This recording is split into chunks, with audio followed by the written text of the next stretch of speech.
सत्य के साथ। ये जो मामला इस समय फेसबुक और सोशल मीडिया में वायरल हो रहा है, मैं इधर आ रखी हूँ कॉर्पोरेशन में, यहाँ कुछ भी सुविधा उपलब्ध नहीं है। कल वो हमारी इमरजेंसी में आई। बहुत गंदी कर रखी है उन्होंने डिस्ट्रिक्ट हॉस्पिटल की हालत। थोड़ी सी वो भावुक ज्यादा लग रही है और मैं इधर आ रखी हूँ कॉर्पोरेशन में, अभी थोड़ी देर पहले मेरा एक्सीडेंट हुआ, मेरे पैर में एक कार वाले ने चढ़ा दिया। ये कोरोनेशन में आ रखी हूँ मैं कि यहाँ कुछ भी सुविधा उपलब्ध नहीं है। व्हील चेयर में उन्होंने बहुत पुरानी दे रखी है जो चल नहीं रही, बैक से चल रही है, कभी फ्रंट से नहीं चल रही। और मेरा इतनी गंदी अभी एक्सीडेंट हो रहा, पूरा पैर मेरा कांप रहा है। और देख सकते हो अभी इमरजेंसी में क्या, इमरजेंसी वालों ने पर्ची काटने के लिए भिजवा रखा है। किसी को इतनी ज्यादा इमरजेंसी हो रखी होगी, लेकिन ये पहले ओपीडी में भिजवाएंगे। फिर देख सकते हो अभी मेरा दोस्त किसी पर्ची कटवाने के लिए जा रखा है। मेरी इतनी आफत आ रखी है, ये उधर इमरजेंसी से इधर भिजवा रहे हैं, फिर इधर से बोलेंगे ऑर्थो के पास जाओ, फिर वो एक्सरे करवाएंगे। बहुत गंदी कर रखी है उन्होंने डिस्ट्रिक्ट हॉस्पिटल की हालत, बहुत गंदी। कोई मर रहा होगा। ये जो मामला इस समय फेसबुक और सोशल मीडिया में वायरल हो रहा है, वो मेरे संज्ञान में आया है और उसके अंदर मैंने जो है एक जांच समिति 3 सदस्यीय बैठा दी है, जिसमें एक अपर निदेशक स्तर के अधिकारी हैं और एक लेडी डॉक्टर्स भी हैं जॉइंट डायरेक्टर स्तर की, और एक जो इमरजेंसी के नोडल हैं। उन 3 अधिकारी के अंतर्गत मैंने एक जांच बैठा दी है। उसको मैंने गहनता से खुद भी स्वयं अध्ययन किया है। तो जो फैक्ट्स आए हैं संज्ञान में वो ये हैं कि कल वो हमारी इमरजेंसी में आई थी और इमरजेंसी में उस समय 5 से 6 कैदी जो है उनका मेडिकल परीक्षण चल रहा था और वहाँ बहुत भीड़ थी, पुलिस वाले भी बहुत ज़्यादा थे और उनको व्हील चेयर वहाँ उपलब्ध करा दी गई थी। लेकिन थोड़ा सा चूँकि इमरजेंसी का चिकित्सक व्यस्त था तो वो भी एक बहुत महत्वपूर्ण काम कर रहे थे, तो शायद वो वहाँ तक अंदर तक गई नहीं।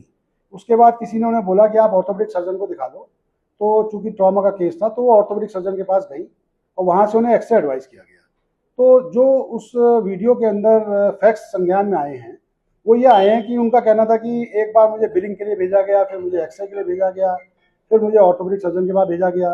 तो इस विषय में मैं ये कहना चाहूँगा कि यदि कोई लाइफ सेविंग या लाइफ थ्रेटनिंग जिसमें जीवन खतरे में है, ऐसी कोई स्थिति उत्पन्न होती है तो सबसे पहले हम रेस्क्यू करते हैं। सबसे पहले हम उसे प्राथमिक उपचार देते हैं, उसके वाइटल स्टेबल करते हैं, ऑक्सीजन की जरूरत होती है ऑक्सीजन देते हैं, फ्लूइड की जरूरत होती है फ्लूइड देते हैं, यदि ब्लड ब्लीडिंग हो रही है तो ब्लड का इंतजाम किया जाता है।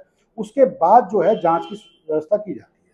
लेकिन जो ये प्रकरण सामने आया उसमें मुझे जो प्रथम दृष्टया ऐसा कोई जीवन पे खतरे जैसी स्थिति नहीं लग रही है। थोड़ी सी वो भावुक ज़्यादा लग रही हैं और कष्ट उनको जरूर रहा होगा, उनकी चोट थी, दर्द भी हो रहा होगा। तो उनको एक्सरे के लिए सलाह दी गई और एक्सरे के लिए वो हमारी जो पुरानी बिल्डिंग है उसके प्रथम मंजिल पर ही होता है। उसके लिए रैंप वगैरह हमने सब बना कर रखी हैं और व्हील चेयर भी उनको मिल गई थी। दूसरा उनका कहना था कि बिलिंग काउंटर पे भेजा गया, तो बिलिंग काउंटर भी एक आवश्यक चीज़ है जिसमें बिना उसके एक्सरे भी नहीं हो सकता है जब तक कि कोई लाइफ थ्रेटनिंग या इमरजेंसी केस, इतना महत्वपूर्ण केस नहीं है। और इसके अलावा जो है व्हील चेयर के ऊपर उनकी शिकायत थी कि व्हील चेयर काम नहीं कर रही थी, तो मैंने पता करा तो वो व्हील चेयर उल्टी चला रहे थे, इस कारण से जो व्हील्स हैं वो थोड़े लॉक हो गए थे। फिर किसी ने हेल्प करी तो व्हील चेयर भी सही चल गई। हमारे पास वर्तमान में जितनी भी व्हील चेयर है 10 से 12 वो सारी सही कंडीशन में, मैं व्यक्तिगत रूप से उन्हें देखता हूँ। और जो ये घटना है उस पर मुझे बहुत दुख भी है, खेद भी है और डॉक्टरों को भी मैंने दी है चेतावनी, नर्सिंग ऑफिसर्स को भी दी है कि ऐसी स्थिति जब उत्पन्न होती है तो डॉक्टर यदि कहीं बिजी है तो नर्सिंग ऑफिसर्स या हमारे वार्ड बॉय उस केस को देखें, अध्ययन करें और उन्हें पहले भर्ती कर लें हमारे इमरजेंसी में, उसको प्राथमिक उपचार दे दें, उसके बाद एक्सरे वगैरह जो भी आवश्यकता होगी वो कराया जाएगा।